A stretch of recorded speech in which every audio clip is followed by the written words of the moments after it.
وہ جملہ کیا ہے؟ بولو، نزل قرآن فی مکہ، قری فی مصر، وفہم فی الہند۔ قرآن پاک مکۃ المکرمہ میں، مدینہ منورہ میں، حجاز مقدس میں نازل ہوا، اس لیے اس سرزمین کو کہتے ہیں ارض القرآن۔ اس سرزمین کو کیا کہتے ہیں؟ ارض قرآن کی نازل، قرآن کی وہ مقدس زمین جس پر قرآن کی آیتیں نازل ہوئی۔ قرآن کی آیتیں مکۃ المکرمہ میں، مدینہ منورہ میں، اطراف اکناف میں نازل ہوئی، تو اسے کہتے ہیں ارض القرآن۔ تو ارض القرآن یہ تو حجاز مقدس ہے۔ اور اللہ رب العزت نے قرات کا جو شوق اور ذوق دیا وہ مصر والوں کو دیا۔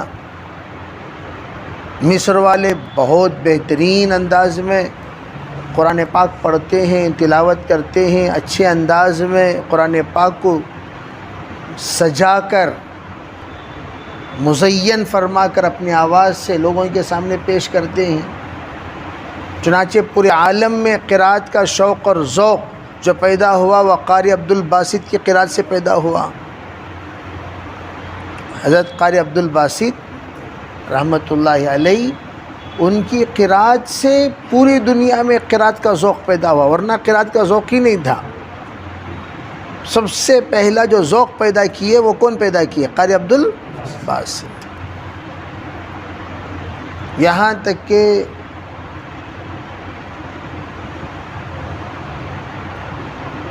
دارالعلوم دیوبند کے جو 100 سالہ جلسہ ہوا تو کس کی قرات سے شروع کی جائے، عالمی مشورہ ہو رہا ہے۔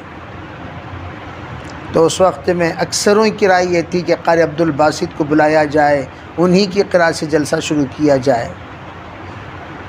چنانچہ قاری عبد الباسط رحمۃ اللہ علیہ کی قرات سے 100 سالہ جلسہ شروع ہوا دارالعلوم دیوبند کا۔ بہت ماہر قاری، اللہ تعالیٰ نے ان کے ذریعے سے قرآن کو ایسی زینت بخشی کہ لوگ ان کی قرات کو پسند فرمانے لگے اور لوگوں کے اندر قرآن پڑھنے کا شوق شروع ہوا۔ وفہم فی الہند، اور ہندوستان میں اللہ تعالیٰ نے علم کا فیض دیا، علم کا فیضان، جس کو میں نے کہا علم الگ ہے، علم کا فیضان الگ ہے۔ دنیا بھر میں قرآن پاک کی تشریح اور توضیح کرنے والے آپ کو بہت ملیں گے، لیکن قرآن پاک پڑھنے کے بعد قرآن پاک کی حقیقت کو بیان کرنے والے آپ کو ہند و پاک میں ملیں گے۔ چنانچہ سب سے زیادہ پوری دنیا میں جو تفسیر بیان کیے، دیکھو اللہ تعالیٰ کا ایک عجیب ایک نظام، ہر زمانے میں، ہر صدی میں اللہ نے ایک ایک علاقے کو چنا علم کے لیے۔ ہر صدی میں اللہ تعالیٰ نے ایک ایک علاقے کو علم کے لیے چنا۔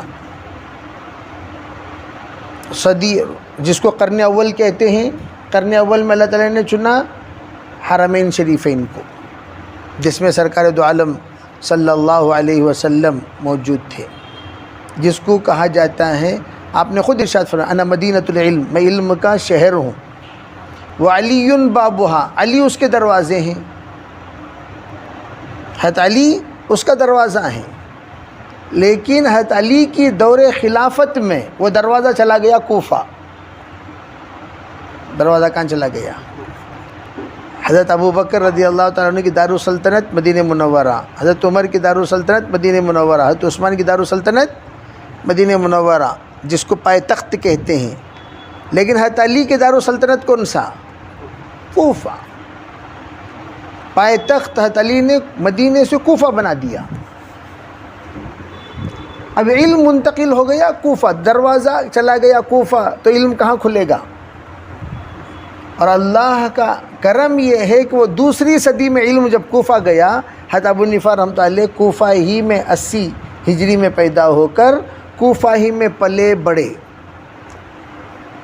تو نعمان بن ثابت کوفی رحمۃ اللہ علیہ اس سرزمین کے ہیں جس سرزمین کو اللہ تعالیٰ نے دوسری صدی میں علوم کے لیے قبول کر لیا تھا. اس طرح وہ ایک لمبی تاریخ ہے. اللہ تعالیٰ ایک ایک سرزمین کو علم کے لیے قبول کرتا چلا گیا. علماء فرماتے ہیں کہ اس کی حکمت کیا ہے؟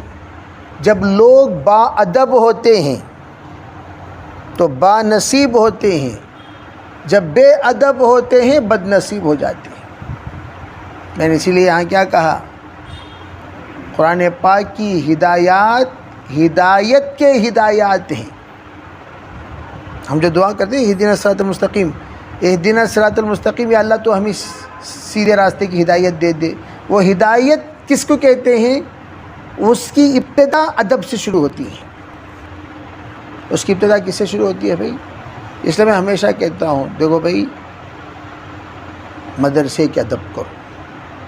حضرت مولانا ابرار الحق صاحب رحمۃ اللہ فرمایا کرتے تھے، جس زمین میں ہم تعلیم حاصل کر رہے ہیں اس زمین کا ادب کرو.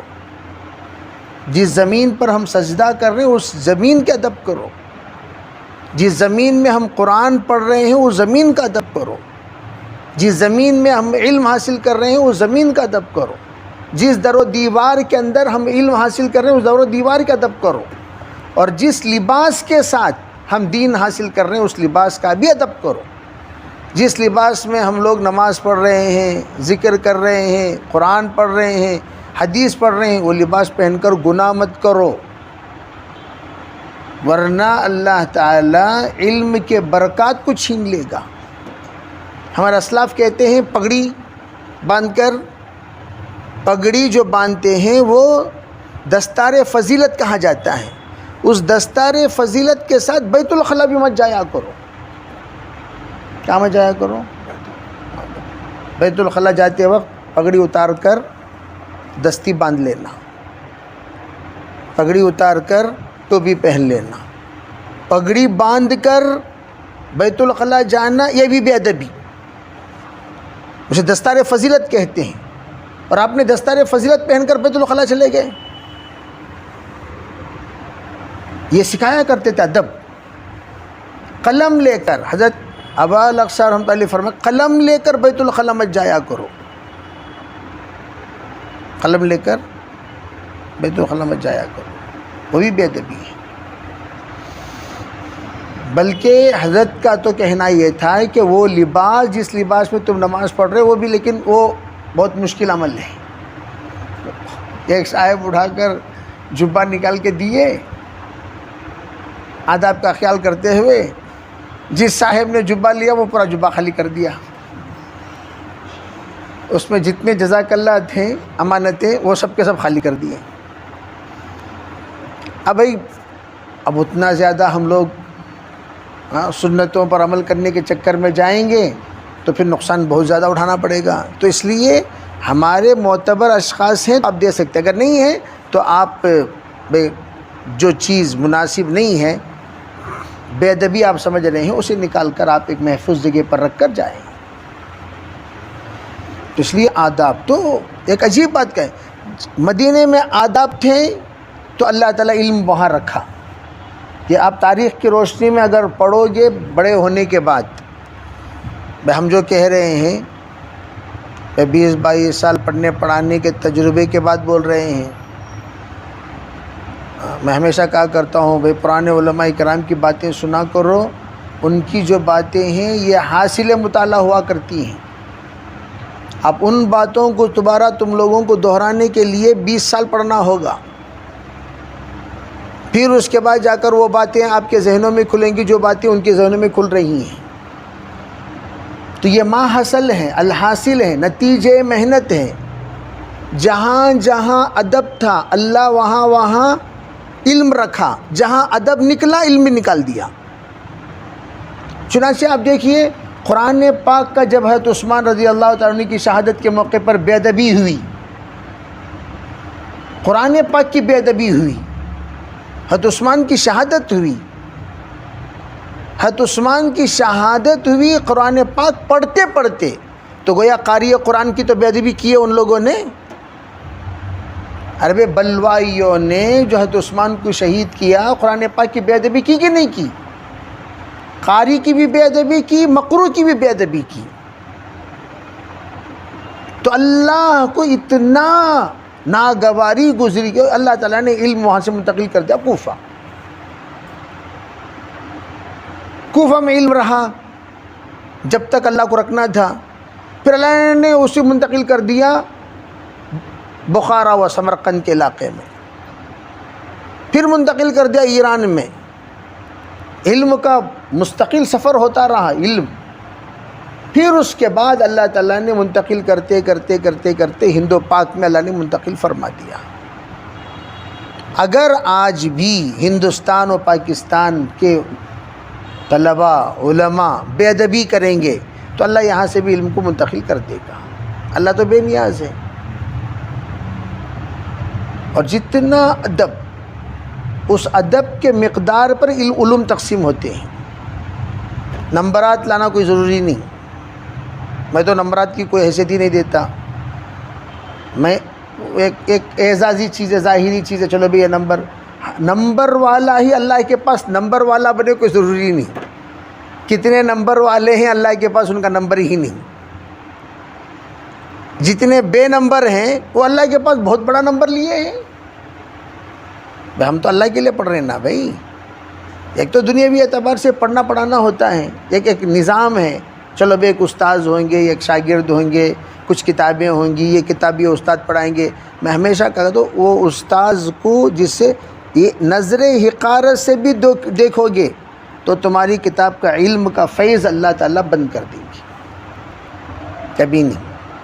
با ادب، پہلے کہا گیا با ادب با ملاحظہ۔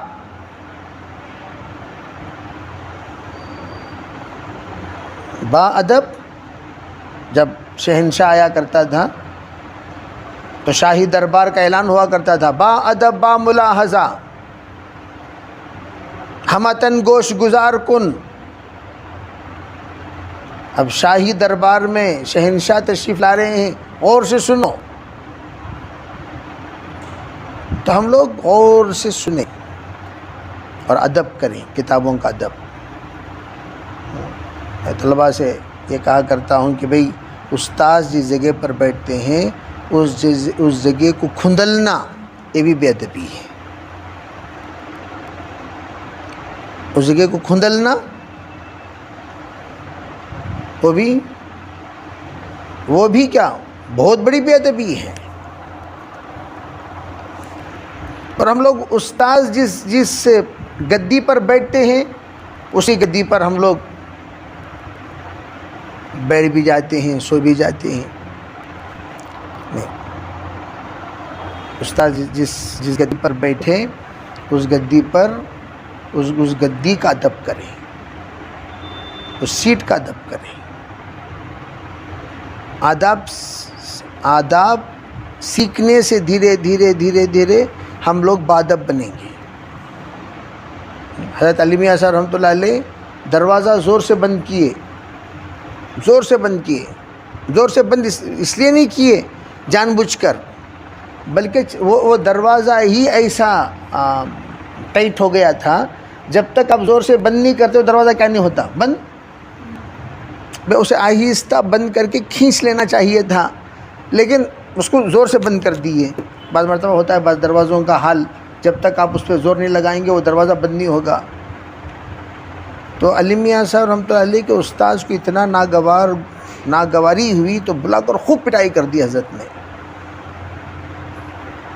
اور حضرت علی میاں صاحب رحمۃ اللہ علیہ متولی ندوۃ العلماء کے صاحبزادے ہیں، ندوۃ العلماء کے متولی کے صاحبزادے ہیں۔ صاحبزادے کی پٹائی ہو گئی، حضرت چلے گئے۔ حضرت رات بھر سوچتے رہے بھائی کل تو متولی صاحب آئیں گے، محتمم صاحب آئیں گے، اور ہمیں تو بستر باندھنے کا حکم دے دیا جائے گا، اس لیے کہ ہم نے وہ زیادتی بھی کر دی۔ یہ سوچ کر حضرت تہجد میں بستر باندھ کر بیٹھے ہوئے ہیں، مجھے تو آج نکل جانا ہے۔ حسب معمول حضرت علی میاں صاحب تہجد کے موقع پر حضرت کو چائے لاتے تھے، حضرت کو چائے لائے تو حضرت بستر باندھ کر بیٹھے ہوئے ہیں. کہا حضرت کہاں؟ کہا بھائی ہم تو جا رہے ہیں. حضرت کیوں جا رہے ہیں؟ بات سنائی تو حضرت علی میاں صاحب اتنا روئے اور پیر پکڑ کر معافی مانگتے ہوئے کہا حضرت آپ نے یہ سوچ کیسے لیا کہ میں جا کر شکایت کروں گا؟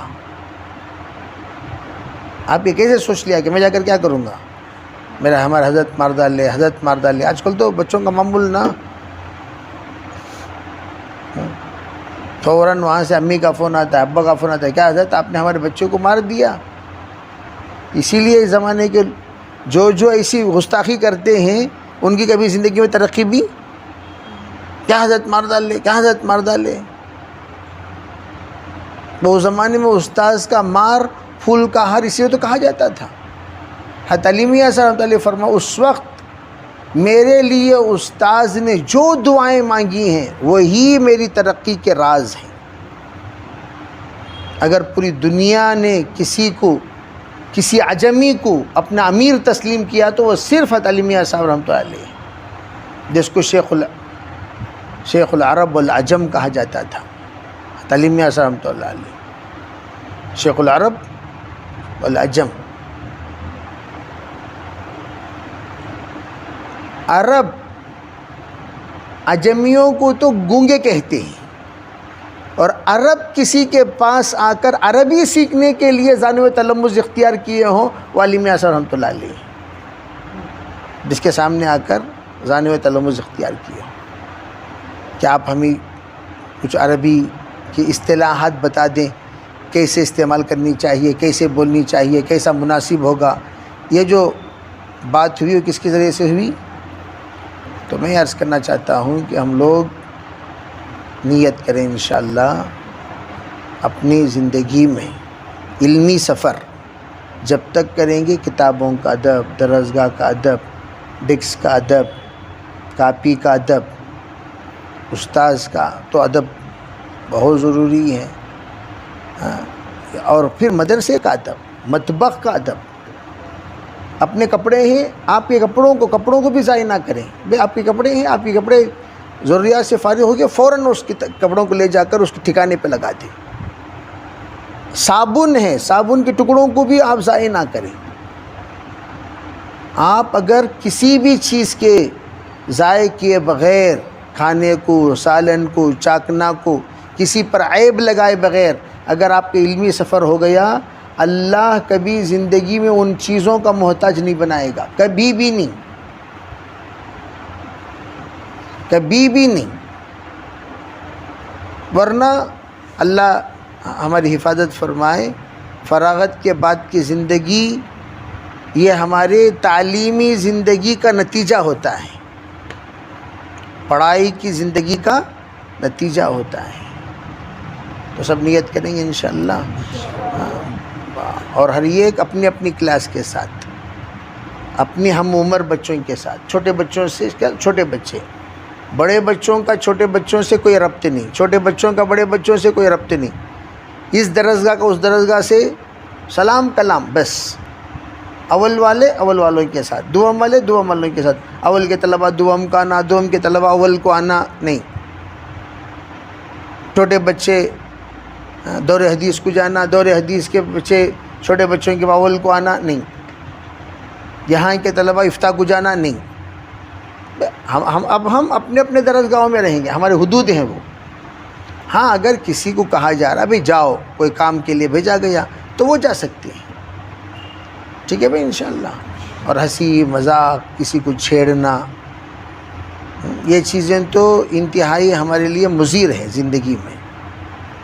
اس لیے میں عرض کرنا چاہتا ہوں ان تمام چیزوں سے تو ہم لوگ باز رہیں، اور نیت بھی کریں انشاءاللہ کہ روزانہ کی ترتیب فجر کے بعد، فجر جیسے کہ میں نے کہا 10 منٹ پہلے ہم لوگ حاضر ہو جائیں. اس بات کی کوشش کریں فوراً تمام ساتھی 10 منٹ پہلے حاضر ہو گئے. فجر کے بعد فوراً بیٹھ کر یاسین کی تلاوت، یہاں یاسین کی تلاوت ہوئی، انشاءاللہ ہمارے افتاء اور دور حدیث کے طلبہ دعا کرائیں گے، ٹھیک ہے بھائی. پھر دعا کی بھی باری بنے گی. پھر دعا کے فوراً بعد وہاں کیا منتقل ہو جائیں، باہر کے حصے میں کل سے مناجات، ہمارے جو مناجات کی ترتیب ہے قرآن پاک، حدیث اور پھر مناجات وہاں ہوگی، کہاں؟ سامنے مناجات گاہ میں. پھر وہاں سے مناجات ختم ہونے کے بعد سیدھے درسگاہ، سیدھے ہم لوگ کہاں پہنچیں گے؟ درسگاہ پہنچیں گے. ٹھیک ہے بھائی انشاءاللہ. ہاں پھر درسگاہ کا جو امور ہوں گے وہ انجام دی جائیں گے. پھر اس کے بعد ناشتے کا عمل ہوگا درسگاہوں میں، پھر کھانے کا عمل ہوگا، پھر دوپہر، پھر شام، پھر اس مغرب کے بعد اسی طرح یہاں واقعہ کے بعد پھر دعا. جتنے معاونین ہیں، مریض ہیں، درخواست کیے ہیں، سب کے لیے دعا کریں. پھر مغرب کی نماز کے بعد اپنے اپنے تکرار، اپنے اپنے حلقہ، جو کچھ سبق دیا گیا اس سبق کا تکرار کریں، جو لکھنے کو کہا گیا وہ لکھیں. رات کو 10:30 بجے آخری وقت سو جائیں. ضروریات سے فارغ ہو کر آپ حضرات سو جائیں. ضروریات سے فارغ ہو کر جب سو گئے، پھر اس کے بعد آپ کو تہجد میں کبھی بھی آپ اٹھ سکتے ہیں. اٹھیے، ضروریات سے فارغ ہو جائیے، 8 رکعت تہجد پڑھیے. بچوں طلباء عزیز کے لیے 4 رکعت کافی ہیں، پڑھو. پھر اپنے پڑھنے میں لگ جاؤ. کریں گے بھائی انشاءاللہ. تو اس کا اہتمام. اور کل انشاءاللہ ظہر کی نماز کے بعد رسمی افتتاح درس بخاری. افتتاح بخاری تو ہو گئی، اور جو طلباء عزیز اس افتتاح میں نہیں تھے کل کے افتتاح میں رہیں گے. ٹھیک ہے بھائی. جو اصل افتتاح میں نہیں تھے تو وہ اس افتتاح میں رہیں گے انشاءاللہ. افتتاح کل ظہر میں کر لیں گے. تو اب بقیہ تمام کتابوں کی تو افتتاح ہو ہی گئی. کل سب ترتیب بنائیں گے انشاءاللہ. کل سے اپنا ایک نظام. عصر کے بعد 10 منٹ ذکر، 10 منٹ کے بعد حاضری ہوتی ہے. حاضری کے بعد باہر جائیں، اور باہر کوئی ایسی حرکت نہ کریں کہ لوگ ہم پر انگلی اٹھائیں. دیکھو بھائی مدرسے کے طلباء کھڑے ہو کر کھا رہے ہیں، کھڑے ہو کر ہنس رہے ہیں، مذاق کر رہے ہیں. موبائل ہمارے لیے حرام ہے. نواقض وضو ہے نہیں، ویسے نواقض علم. نواقض وضو کی طرح وہ کیا ہے؟ نواقض علم، نواقض فہم، نواقض معرفت، نواقض علوم، نواقض قبولیت. کون سا؟ موبائل. پڑھنے کے زمانے میں موبائل کو اپنے اوپر حرام کر لینا. اب ہم بھی پڑھے. ہم اللہ کا شکر اس بات پر ادا کرتے ہیں کہ موبائل کا تصور بھی نہیں تھا وہ زمانے میں پڑھ لیے.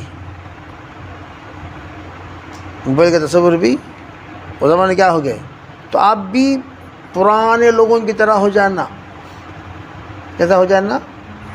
پرانے لوگ. ہم جانتے ہی نہیں کیا چیز ہے موبائل، ہمیں نہیں معلوم. بن جائیں گے انشاءاللہ پرانے لوگ. پھر دیکھو کم وقت میں اللہ کیسے علم آپ کو دیتا ہے.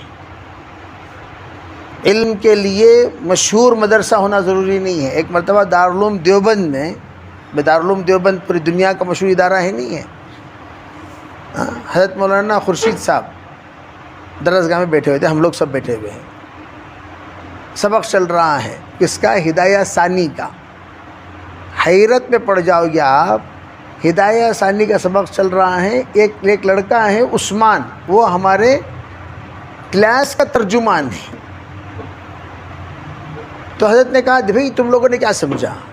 دارالعلوم دیوبند میں پڑھنے والا سب بہت بڑے ذہین کے ہوتے ہیں. یعنی اس درسگاہ میں ایسے بھی لوگ ہیں جن لوگوں کو خلفائے راشدین کا پتہ نہیں ہے. کس کا پتہ نہیں؟ خلفائے راشدین کتنے ہیں بھائی؟ کتنے ہیں خلفائے راشدین؟ کون کون ہیں؟ 4. سب جانتے ہیں. تو ایک طالب علم کو کھڑا کیا، وہ ہمارے مدرسے کا کلاس کا ترجمان. کہا خلفائے راشدین کتنے ہیں بولو. وہ کہہ رہا ہے 6. کون کون ہیں 6 بتا. کلاس میں سب کے سامنے. حضرت نے کہا یہ ہے یہاں کا طالب علم، لیکن اس کو دارالعلوم نے پاس کر رکھا ہے. دارالعلوم اس کو کیا کر رکھا ہے؟ پاس پاس پاس پاس کسے کہتے ہیں؟ پاس دو، ایک ہے امتحان میں پاس ہونا، ایک ہے ڈھکلنے کو بھی پاس کہتے ہیں. Please pass this item. تو کیا کرنا؟ پاس کو تو پاسنگ، ڈھکل ڈالو یہاں سے وہاں تک، یا ڈھکلنے کو بھی پاسنگ ہی کہتے ہیں. نہیں سمجھے؟ انگریزی میں پاس دونوں کے لیے بھی، ایک تو پاس امتحان میں لکھ کر پاس ہونے کو بھی، گویا یہ یہاں سے وہاں منتقل ہو گیا، کامیاب ہو گیا، ترقی پا لیا، اسے پاس کہتے ہیں. دوسرا پاس کسے بولتی؟ پاس کرنا، یعنی یہاں سے وہاں ڈھکلنے کو بھی پاس کہتے ہیں. تو وہ ڈھکل ہو کیا ہو گیا؟ وہ ششم کو آ گیا. تو اس طرح میں عرض کرنا چاہتا ہوں کہ اس کی نیت کرو، کریں گے انشاءاللہ. ابھی علم یہاں پر صرف طلب پر ملتا ہے. ہم لوگ ٹائم ویسٹ نہیں کرنا. حضرت آئینے نہ آرام سے ٹکرا مار لگ بیٹھے رہیں گے، مذاق کر لگ بیٹھے رہیں گے، ہنسی مذاق کریں گے. مذاق کرو، کس کا ضائع ہو رہا؟ میرا ہو رہا، تمہارا ہو رہا. سیو کرنا اپنا ٹائم ویسٹ کرنا بہت آسان. ٹائم سیو کرنا، اور روزانہ اپنی ایک ڈائری بنا کر رکھو، اور اپنی ڈائری میں آج میں نے کیا کیا، کیا پایا، کیا کھویا. صبح انشاءاللہ میں ایسا نہیں کروں گا. مینٹین کریں گے ڈائری.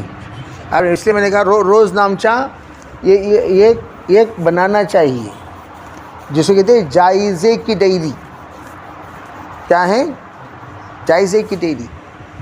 وہ جائزے کی ڈائری اپنی بنانا، میں آج کیا پایا، کیا کھویا، آج میری کتنی ترقی ہوئی، آج میرا کتنا نقصان ہوا. بھئی اتنی دور آپ لوگ سفر کر کے آئے ہیں، دور دور سے، وقت ضائع کرنے کے لیے آئے، ضائع کرنے کے لیے آئے. بھئی کل کا دن بچے وہاں وہ بول رہے ہیں ماشاءاللہ بھئی بچہ بنگلور میں جا کر پڑھ رہا، بنگلور میں جا کر پڑھ رہا ہے. وہ جو ہمارے سلسلے میں امید باندھ کر بیٹھے ہوئے جا کر پڑھ رہا ہے، واقعتاً ہم یہاں ایسا پڑھ کر جانا کہ جانے کے بعد کہنا بھئی اس کا 1 سال ضائع نہیں ہوا، 1 سال میں کچھ بن کر آیا ہے. 1 سال میں بنیں گے انشاءاللہ. انشاءاللہ میں دمش رہنا، کھانا نہ کھانے کی وجہ سے دم کم ہو گیا. بنیں گے سبحان اللہ بحمدہ سبحان اللہ. عشاء کے بعد یہاں 5-7 منٹ تعلیم ہوگی، آداب کا بھی مذاکرہ ہوگا، اسے بھی ذرا غور سے سماعت کریں. سبحان اللہ بحمدہ سبحان اللہ.